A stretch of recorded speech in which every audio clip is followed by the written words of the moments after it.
बाबांनी स्पष्ट सांगितलं, तुला कुणी आवडला असेल तर सांग, नसल तर आम्ही बघायला सुरुवात करणार आहोत. भीतीतच अमितचं नाव सांगितलं.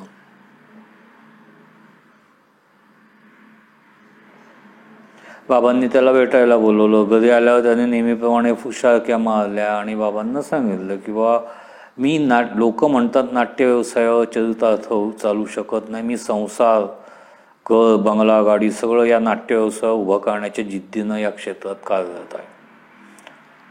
मी दुसऱ्या कुठल्याही गोष्टीकडं आत्ता माझं लक्ष वळवू इच्छित नाही. आणि मी हे अस्मीला प्रपोज केल्या सांगितलेलं होतं आणि तिला ते मान्य आहे.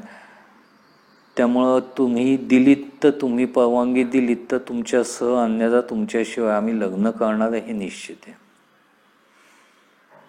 कुठल्या मुलीच्या बापाला हा ॲटिट्यूड आवडेल हो? त्यावेळेला मला त्याचा स्पष्ट वक्तेपणाचा अभिमान वाटला होता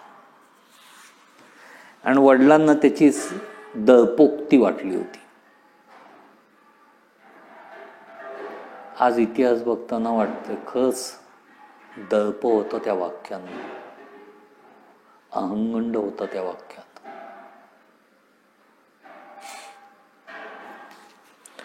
बाबांनी स्पष्ट नकार दिल्यानंतर तर घरात समजलं रिस्क घेण्यात अर्थ नाही, म्हणून दुसऱ्या तिसऱ्या दिवशीच आम्ही पळून जाऊन आळंदीला लग्न केलं.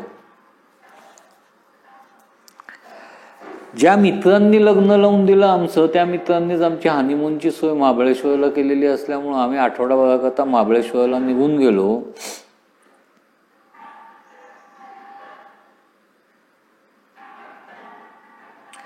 सहा रात्री आणि 7 दिवस असं काहीतरी ते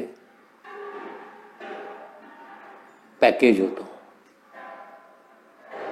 5व्याच दिवशी संध्याकाळी जेवायला बसलेलो असताना अमितनं मला परवानगी मागितली की आता एवढे हे झालेत, एक बियर घ्यावी काय. ते मी नाक मोडलं, म्हणलं नकोय, मला नाही आवडत असलं काही. ठीक आहे ना म्हणलं, तुझी मी घेतो, एवढं काय त्याला. असं म्हणून चर्चा करण्याच्या ह्याच्यात त्यांनी विषय काढला की आता गेल्यावर जायचं कुठं. कारण जसे तुझे आई वडील या लग्नाला नकार देत होते तसे माझ्याही घरचे नकारच देत होते. कारण लव्ह मॅरेज करून मुलगी घरात आली तर ती काहीच घेऊन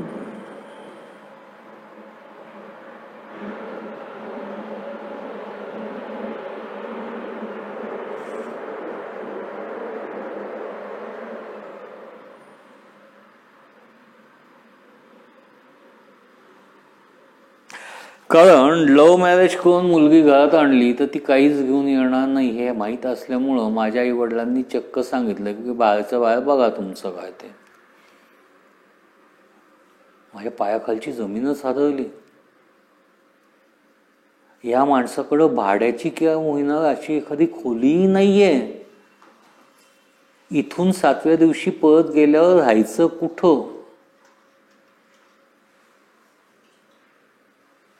हो नाही करता करता परत आलं आम्ही माझ्या एका मैत्रिणीच्या बंगल्याच्या आउट हाऊसमध्ये संसार मांडला. तिच्या आई वडिलांनी तो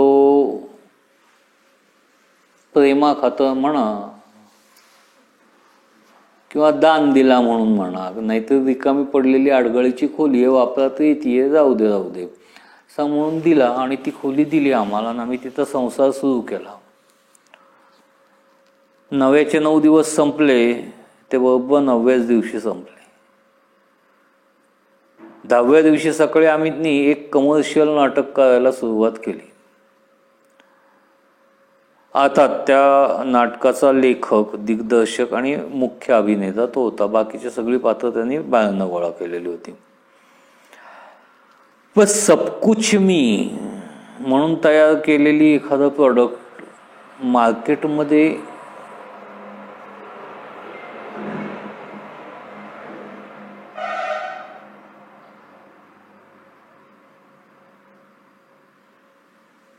बस सबकुछ मी म्हणून तयार केलेलं एखादं प्रॉडक्ट मार्केटमध्ये विकलं जाण्याकरता तो फिरोज खान असावा लागतो, अमित नाही.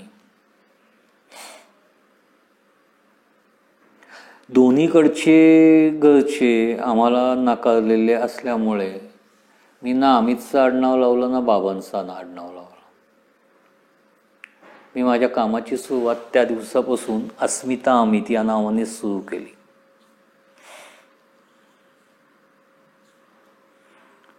अमित मात्र त्याच्या घरी जाऊन येऊन होतं. त्याला त्या गोष्टीचा काही फरक पडत नव्हता की हिला सून म्हणून यांनी स्वीकारली नाहीये म्हणून. असं नाही म्हणायला त्याचे भाऊ कधीतरी आले तर ते त्याला 5,500 रुपये देऊन जायचे. तेवढ्या या गाड्याचं कमीत कमी त्या दिवशीची क्वार्टर आणि नाश्ता पाणी म्हणजे चखाना सुटायचा.